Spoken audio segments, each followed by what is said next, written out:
Pandemia adorava aparecer, agora tá com vergonha. É isso. Pessoal, eu tenho a disciplina de ética no primeiro módulo, sou professora no segundo módulo, pode ser que alguém no segundo módulo, né, de TCC, né, que alguns já falam, poxa vida, TCC, né, mas é tranquilo, ele foi bem reformulado, está trazendo mais, assim, o aluno fica mais tranquilo no passo a passo, sendo construído no passo a passo, coisa que anteriormente não era feito, né, mas agora estou bem tranquilo quanto a isso. Vou falar aqui para vocês as turmas que eu sou tutora de ética, tá bom? Porque são 4, né? E decorar esses nomes, essas siglas, melhor dizendo, acaba complicando. A EQR, a EQO, a EQM e a EQI. Só isso daí, tá bom? Pessoal, estou terminando aí, finalizando os feedbacks, tá? Tem alguns ainda que eu não consegui terminar, porque eu tive que dar uma pausa para o TCC, ele acaba exigindo um esforço maior no TCC, que eles estão no final, a entrega final. Então, agora tem aluno desesperado, descabelando. Meu Deus, me ajuda, professor. Então, eu estou dando um apoio maior para eles, então acaba que eu estou atrasando um pouco nas correções. Mas fiquem tranquilos que até amanhã eu encerro todas as correções, tá bom? Vamos lá ao nosso tema do nosso encontro hoje, um tema muito interessante, um tema gostoso para falar também, faz parte da nossa agenda, tá? Que é o processo disciplinar.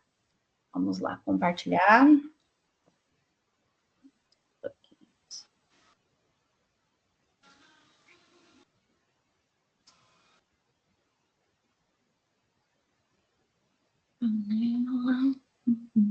Eu vou ter que abrir e fechar, porque ele não está aparecendo aqui. Apareceu aí, pessoal? Não, né? Não, professora. Não. Vou só cancelar aqui, que ele fica de birra até ele aparecer, mas tá bom, ele aparece. Uma hora ele aparece. Pitã.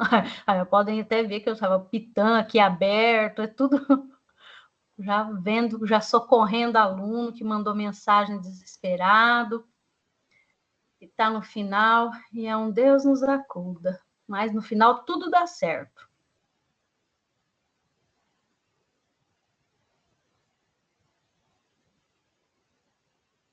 Abrindo novamente.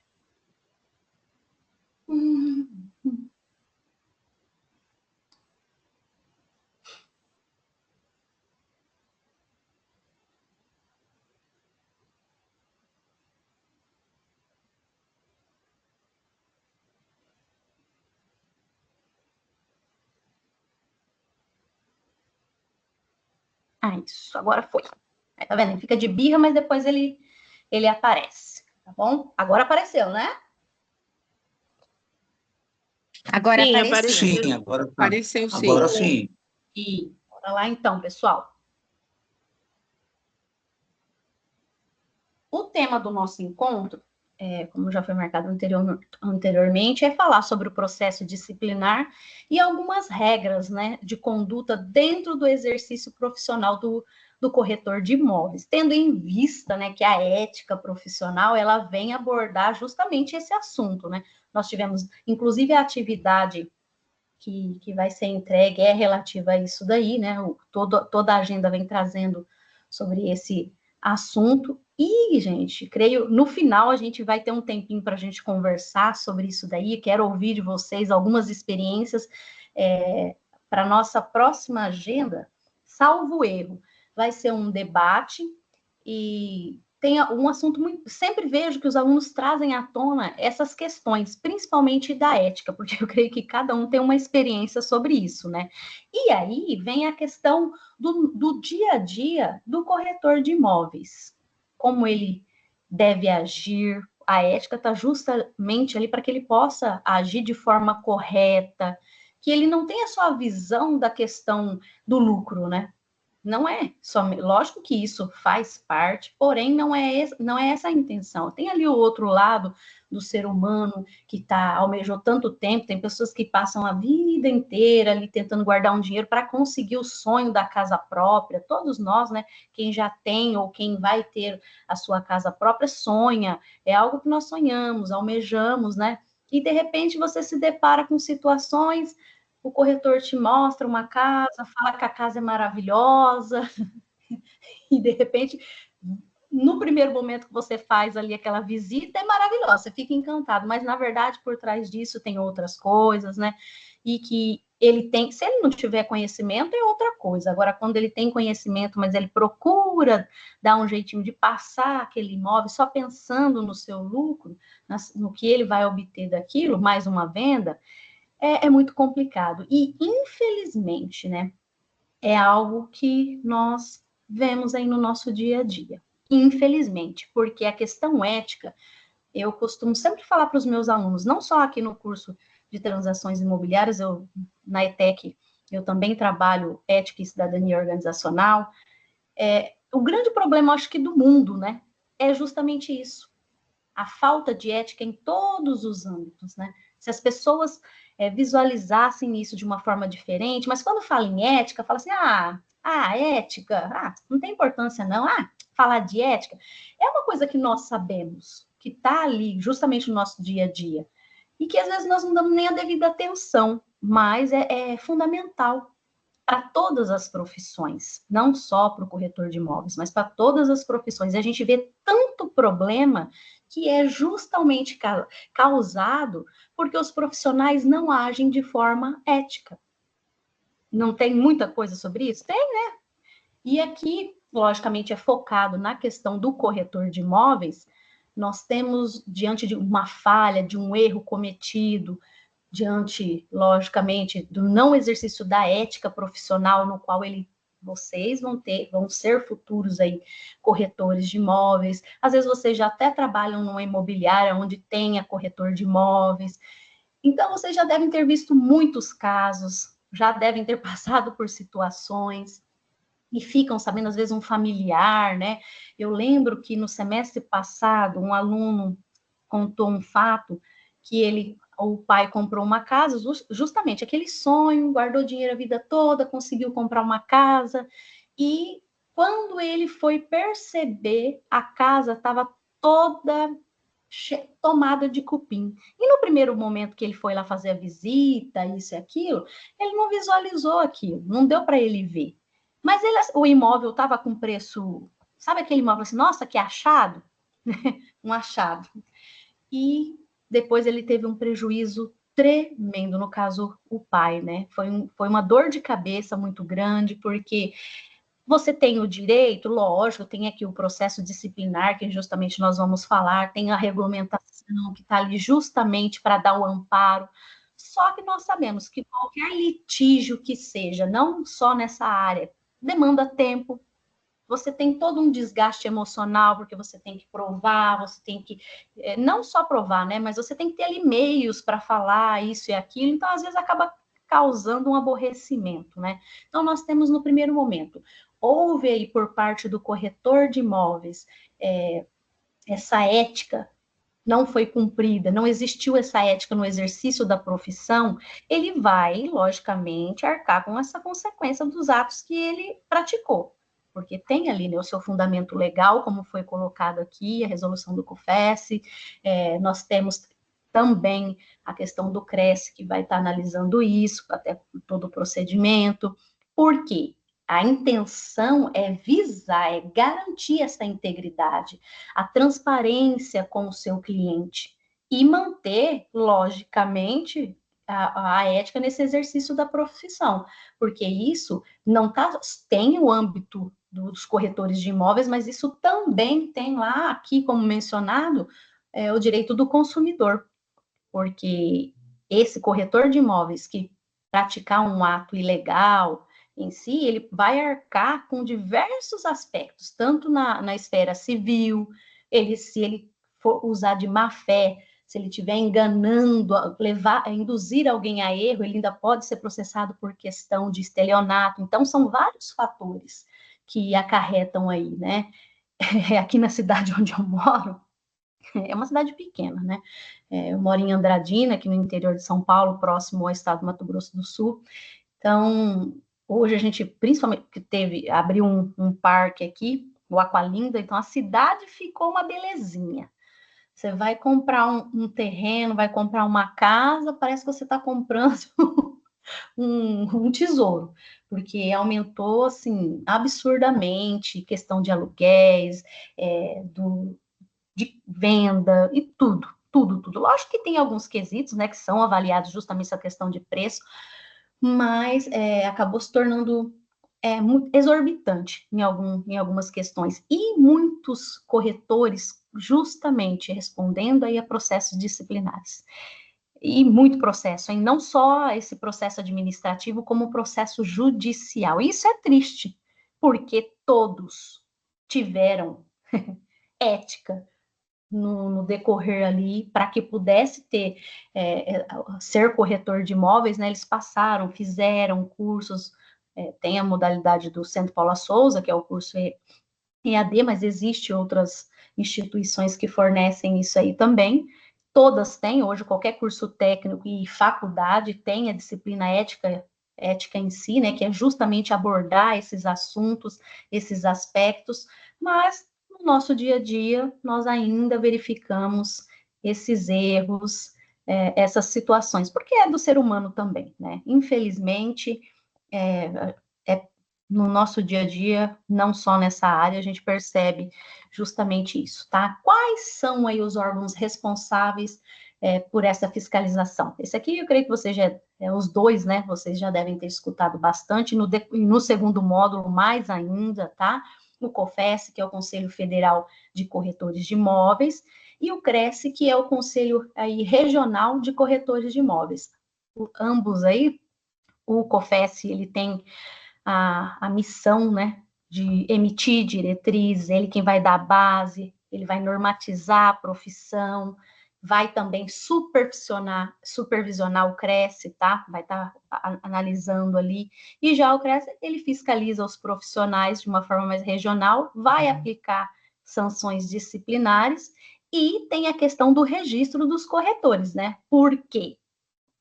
Terminei o curso. Olha aí uma prática que acontece às vezes. Terminou o curso e aí, você tem o registro?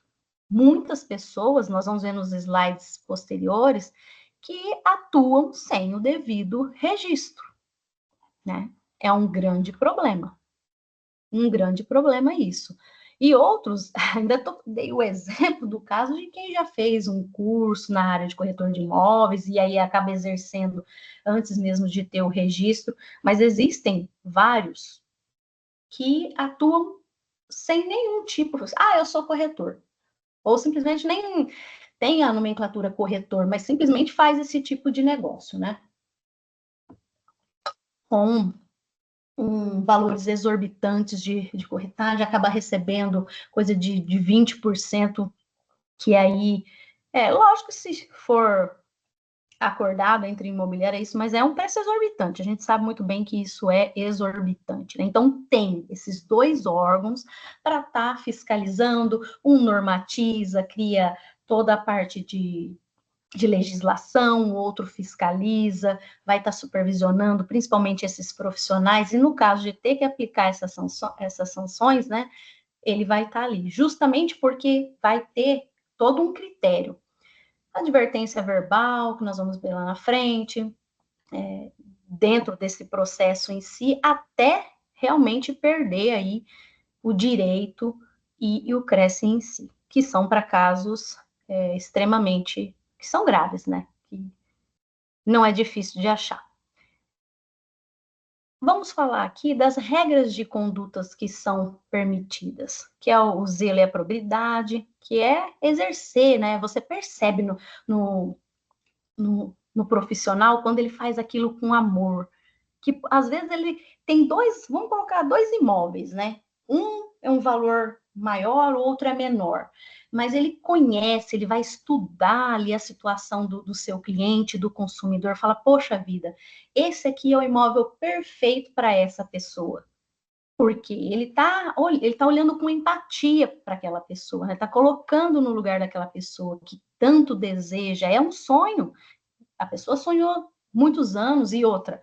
Além disso, tem um sonho que é comprar e depois tem um sonho que é pagar, que a maioria das vezes é financiado. Agora imagina, né? Você, poxa, minha casa do sonho, o corretor falou que era isso e era aquilo, não avisa sobre alguns que ele tem ciência, né? Porque também se ele não tiver ciência, né? Aí fica, logicamente, é complicado, né? Mas a partir do momento que ele tem ciência de quem vai conversa com um vizinho ou outro, acaba descobrindo isso aí. E, inclusive, a gente só descobre depois disso, né? Porque no momento que a gente vai fazer essa visita, você tá tudo encantado, achou tudo lindo, acaba não prestando atenção em muita coisa, né? E aí você está nas mãos desse corretor que vai ter que agir com transparência com você, com sigilo dos seus dados, né? Então, você vai estar confiando a ele ali vários dados em si, vai ter a questão da formalização e também de uma comissão regular, que seja condizente e não exorbitante, porque simplesmente percebe que a pessoa é leiga, não tem conhecimento, ou que a pessoa gostou demais do imóvel, né? Fala, não, agora é minha hora de ganhar dinheiro, deixa eu puxar aqui que eu consigo. Acontece muito isso, muito, mas muito mesmo. Sempre aconteceu, porque justamente existe vários tipos de profissionais. E por isso que aqui tem essas regras de condutas permitidas, porque é justamente isso. Você ter o zelo, o amor por aquilo que você está fazendo, pensando sempre que é o sonho de alguém que você vai realizar, que a pessoa está lutando ali, guardando as suas economias para adquirir aquele imóvel. E cada um gosta de um jeito, né? Quer de uma forma. Uns, não, essa casa é perfeita porque eu amei a cozinha. Não, essa casa é perfeita porque eu amei os quartos, né? A localização. Tá bom, amou a localização. E aí foi até um exemplo de um aluno que acontecia na frente da casa festas e festas, até altas horas. A pessoa comprou a casa, gostou, tudo bem, foi lá fazer as visitas, tá? Não viu nenhum tipo de problema, né? Só que não conversou com o vizinho, não conversou com nada. Depois que foi morar, tudo, foi saber que a pessoa que morava anteriormente já saiu dali, porque geralmente, tá? Quando a pessoa vai vender a casa, ou então fala assim, não, eu tô mudando daqui porque eu não aguento o vizinho, eu não aguento o barulho, eu não aguento isso. Sempre coloca o motivo. Né? As pessoas acabam falando isso daí. Mas, logicamente, é uma coisa que acaba passando e não sendo falado. Vocês podem até pensar, professora, mas imagina, dessa forma, ninguém vai vender nada, né? Se for analisar. Mas aí é que entra justamente a questão da transparência.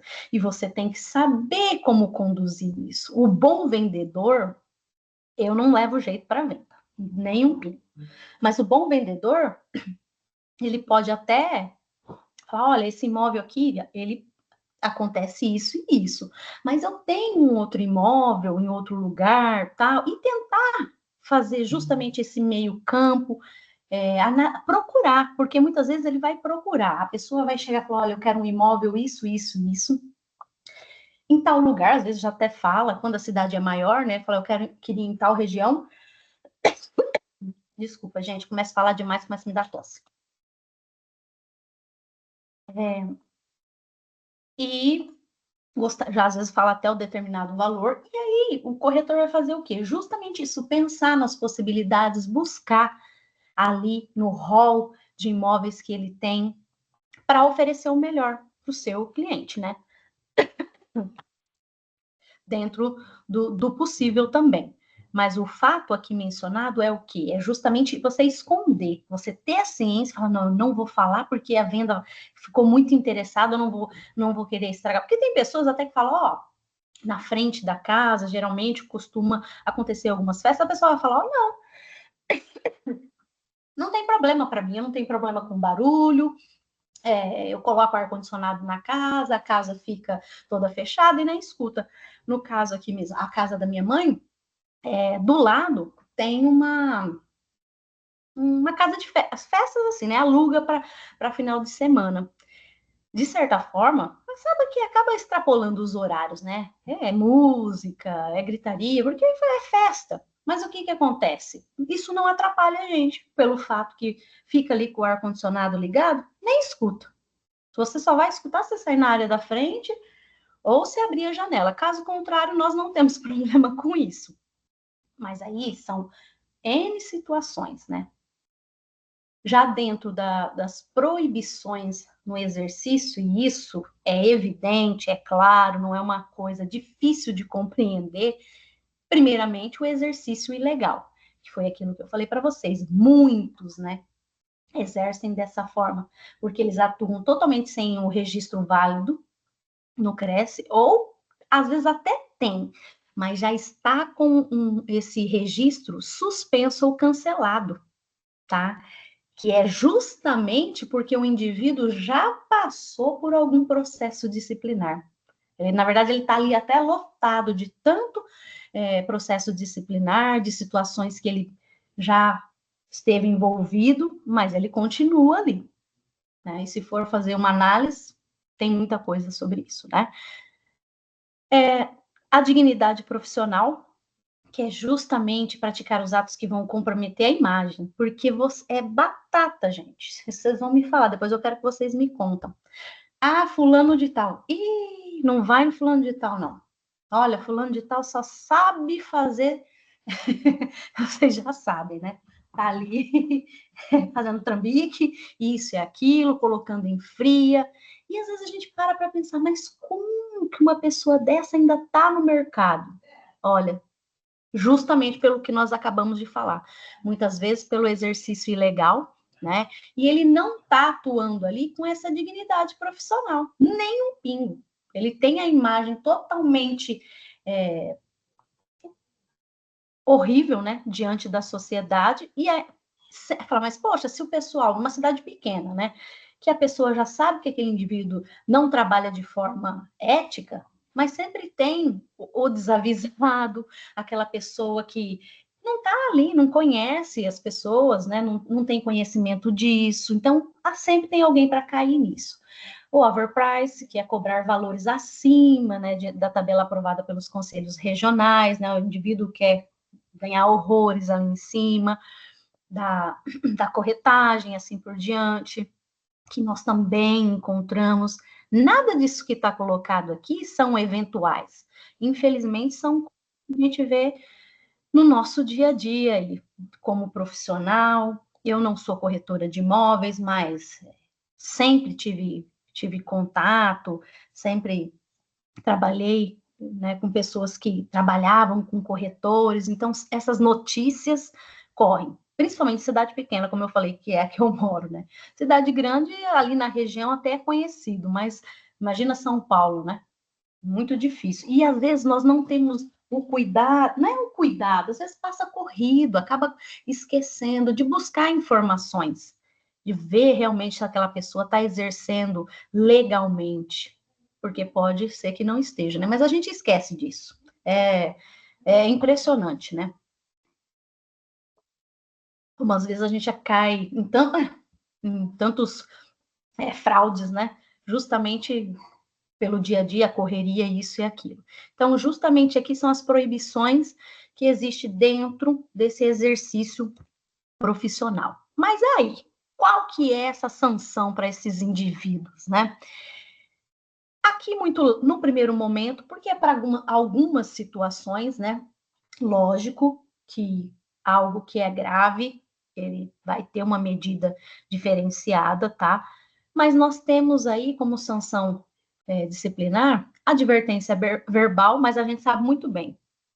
Se falar, resolver-se, né? Logicamente, é uma notificação oral para questões mais leves, que não tem. Aí vai depender da situação, logicamente, tá? e que o indivíduo não seja reincidente na situação, que é praticar novamente várias vezes, aí ele não vai mais adentrar nessa questão da advertência verbal, que é leve, é tranquilo. Talvez isso nem venha aí coibir de uma próxima, de um outro erro, tá? A multa pecuniária, que aí, logicamente, vai mexer na onde, gente? No bolso. E eu estou falando aqui a questão do corretor de imóveis, mas a gente tem que ter em mente também que muitas vezes isso está envolvido com a própria imobiliária em si, tá? Lógico que a imobiliária, enquanto pessoa jurídica, tem o seu representante, né? Então, tem essa situação também. Que aí, quando envolve valor, aí começa a falar, opa, envolveu dinheiro, o negócio começou a já ficar meio complicado, já não gostei, né? Mas temos também, lógico, um valor proporcional à gravidade da infração, que vai ser ali colocado na tabela do COFES também. Aqui, como mencionado no nosso slide anterior, a questão da suspensão, que pode ocorrer ali, o impedimento temporário do exercício profissional dentro ali de até 90 dias. Eu, particularmente, acho até aqui muito leve. Lógico que a questão aqui da multa pecuniária vai depender muito também dessa gravidade da infração, porque é o que eu falei, né? Às vezes a pessoa vai ter um peso maior a multa pecuniária do que propriamente uma suspensão para o indivíduo ali, porque às vezes na suspensão ele vai lá fazer o quê? Ele vai atuar ilegalmente, né? A multa pecuniária ele vai ter que tirar do bolso. Ele vai ter que ver isso daí. E por último, uma situação já grave, que é a cassação definitiva da inscrição, né? Inclusive com a apreensão da carteira profissional. Aí o indivíduo ele não tem mais essa permissão para atuar, ele perde, né? Assim como em qualquer profissão, o advogado ele perde a carteirinha do OAB, o médico que perde o CRM e assim vai, né? Ele pode ter, ficou 5 anos numa faculdade, ok, mas ele perdeu. Ele simplesmente fez, mas ele não tem a permissão para atuar naquela área, mais naquela profissão, no caso aqui, em si, corretor de imóveis. E aí também, né, é a questão de muitos permanecerem trabalhando de forma ilegal, justamente por elas não terem um conhecimento, as pessoas, né, não terem esse conhecimento que aquela pessoa está praticando esse ato ilegalmente, tá? A partir do momento que já sabe, né, aí ele vai para essa parte, o procedimento do processo disciplinar, né, vai denunciar, justamente, que aí tem esse recebimento da denúncia formal, ou pode ser anônima também, tanto pelo CRES ou COFES, que vai conter ali todo o relato detalhado do que aquele indivíduo praticou, dessa infração. O que foi que ele fez? Ele induziu alguém a erro por um imóvel, ele cobrou a corretagem exorbitante, ele estava trabalhando ilegalmente, ele não tem o CRES. Então, ali vai estar constando esse daí. A instauração em si, que vai acontecer a apuração, vai investigar os fatos, tendo em vista que aqui é um procedimento administrativo, tá? Mas ele ainda tem, e isso em qualquer situação, a ampla defesa. Ele tem, logicamente, o direito ali de argumentar, isso em todos os âmbitos, né? Ampla defesa, o contraditório, de justificar, não justificar, talvez a palavra correta não seria justificar, mas colocar ali o que é que aconteceu. Não, mas eu não tinha, lógico que se ele não tem, se ele não está apto ali, se ele está exercendo a função ilegalmente, a ampla defesa ele vai ter que justificar outros meios aí, porque falar, eu não sabia, como não sabia, né? Ele sabia muito bem que ele não tinha o CRES assim por diante. Mas, via de regra, lógico, ele sempre ele tem esse direito de ampla defesa e ele vai arrumar uma desculpa ali para colocar, uma desculpa e uma justificativa, sempre, tá? Ele não vai falar, não, eu exerci mesmo. Ele pode até estar suspenso, mas ele vai alegar, não, eu estou suspenso, mas foi de forma errônea, eu não pratiquei isso e tal. Ele vai sempre colocar dessa forma, dando uma justificativa para isso. Opa. tem a decisão, e essa decisão cabe recurso, tá? Que é todo um procedimento mesmo. Então, começo, meio e fim. Denúncia dá ali o início, através de formalmente ou anônima, né? Depois vem a instauração, todo o procedimento, testemunhas, documentos, depois vem para ouvir essa pessoa, e, posteriormente, existe ali a decisão e sempre, né? A utilização de um recurso. E, logicamente, ambas as partes ali podem recorrer. A parte prejudicada, se caso o indivíduo sair ileso, né? Ou propriamente o profissional que praticou o ato errôneo e não concorda, alegando X e Y, tá? É um direito. Se ele vai conseguir no final, isso a gente não sabe, vai depender da situação. Mas ele tem esse direito porque nada mais é do que um processo administrativo com começo, meio e fim, né? E o porquê que é importante isso? Tanto a questão da denúncia como a questão da fiscalização, ambos os órgãos estão ali fiscalizando, verificando, justamente para isso, para combater esse tipo de exercício irregular da profissão, porque senão, imagina, acaba ocorrendo o quê? Uma concorrência desleal que vai prejudicar os outros profissionais que procuram fazer um trabalho sério, que procuram ser éticos, fazendo aquilo que a lei obriga. Isso acaba, né? Porque o indivíduo ele vai procurar sempre dar um jeitinho para sair na vantagem. E isso acaba atrapalhando. Tem um corretor X que fala para o seu cliente, né, para o consumidor, olha, isso aqui, tal, aí chega outro que não fala nada, vende, e simplesmente ele já tem ciência dos problemas, mas ele se faz de conta que não sabe de nada, ele fez a venda. O outro não fez, porque foi sincero. Então, isso acaba trazendo muito problema, né? Aí, mais uma vez, a proteção do consumidor, que aí, não, tá vendo? Não fica só na espera do COFES, do CRECE. Ele tem as duas figuras, né? Aí, na questão de prestação de serviço, tem o direito do consumidor, como que está, né? O consumidor, pessoa física ou jurídica que adquire ou utiliza produtos ou serviços como destinatário final. Então, se ele vai até uma imobiliária ali, ele está querendo o quê? A prestação de serviço daquela imobiliária através dos seus corretores para alugar um imóvel, para comprar um imóvel, assim por diante. E a credibilidade, que é justamente você fortalecer, não, o mercado imobiliário é um mercado ético, com profissionais competentes, há lugares que sim e outros que não. Eu acredito que, embora isso ainda tenha, mas houve uma certa melhora, justamente pela concorrência, né? Como eu falei para vocês, aqui em Andradina era muito sossegado na questão de imobiliárias.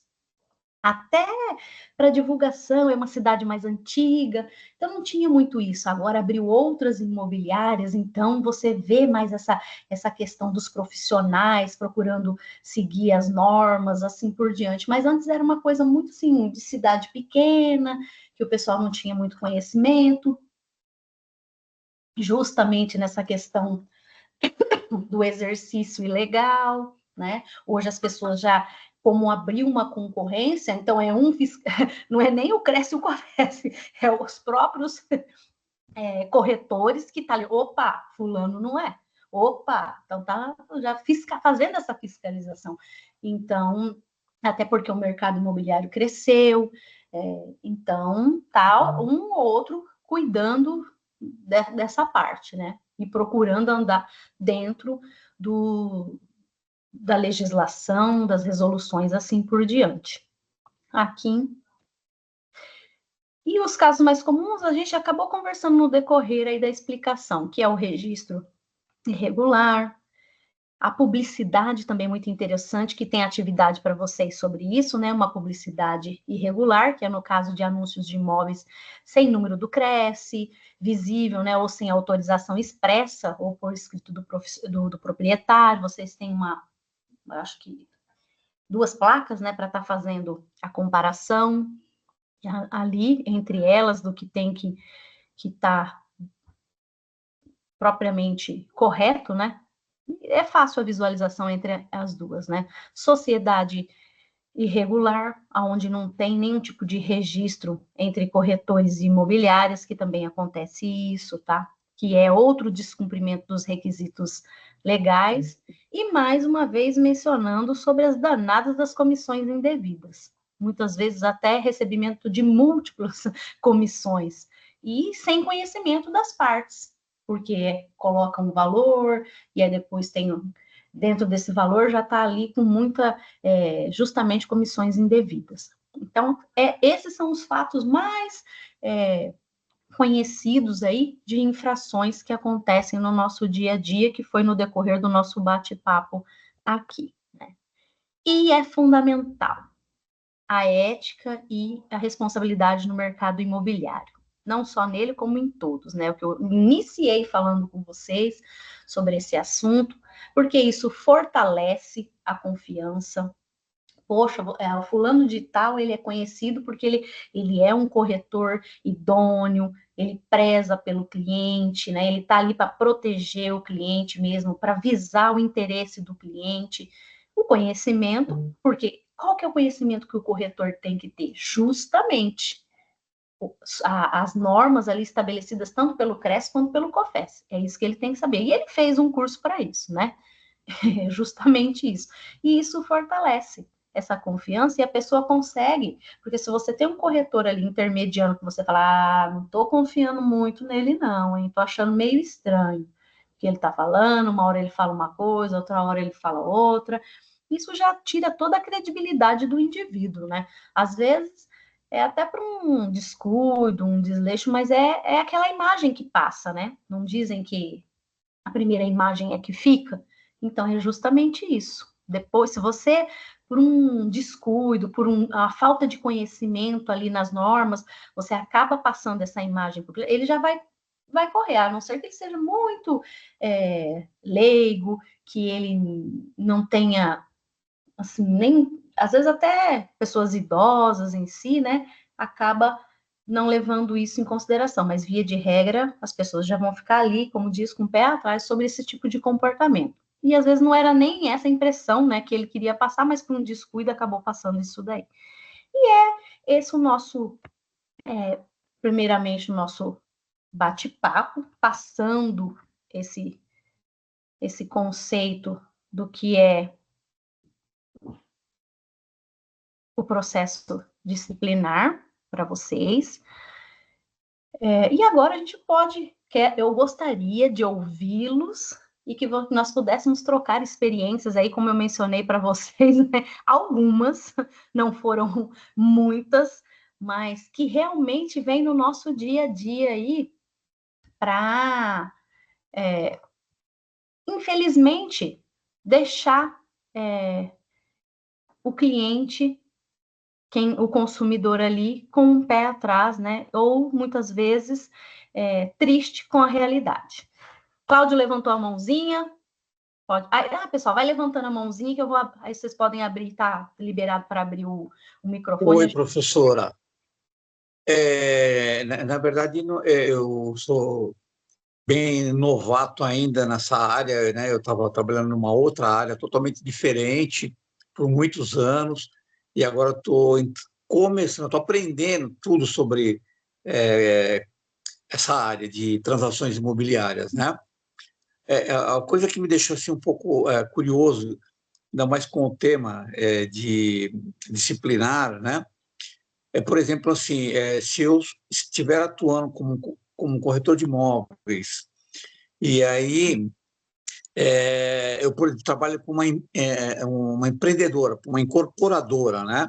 E essa incorporadora ela vai vender vários imóveis, tem um empreendimento grande. E dentro desse empreendimento, depois de estar vendido, ele começa a apresentar assim problemas, né? Então, o corretor pode ser responsabilizado por isso? Olha, essa seria a pergunta. Você trouxe algo muito interessante, Cláudio. Muito interessante mesmo. Existe, aí eu vou falar para você na esfera do direito civil, a chamada, e aí no direito do consumidor também, tá? A responsabilidade solidária, tá? Que é o quê? Logicamente, que falando do processo disciplinar, vamos iniciar por ele, você pode sim, até no caso, vamos supor, teve lá nessa incorporadora, vários que a casa começou a afundar, um exemplo, né? Começou a rachar todo o chão, isso e aquilo, né? No primeiro momento, você, trabalhando para essa empresa ali, tendo esse contrato em si, pode ser você ser acionado no primeiro momento. Se a pessoa faz essa denúncia lá, né, tanto passar por todo o procedimento, você vai ter o seu momento ali de defesa, falando, bom, eu não tinha conhecimento disso, e há N situações, há causas que podem acontecer, que foi justamente porque a incorporadora ali usou material ruim, tá? Fez de qualquer jeito, só para vender, né? Mas há situações que podem ser problemas que são causados pela própria natureza, por muita chuva, que infelizmente nós não temos como resolver isso, né? Por catástrofes que não depende de nós, a não ser que seja algo causado também. Mas fora isso, nesse processo, você consegue, justamente lá no momento da ampla defesa, você consegue justificar isso, que você não tinha conhecimento e tal. Aí você vai sair até de boa. Mas o que acontece? Já na área civil, num processo já judicial, isso pode gerar alguma consequência em questão de solidariedade. Mas aí eu te falo uma coisa. Se eu, Jaqueline, você vendeu a linha para mim, né? Nessa situação que você mencionou.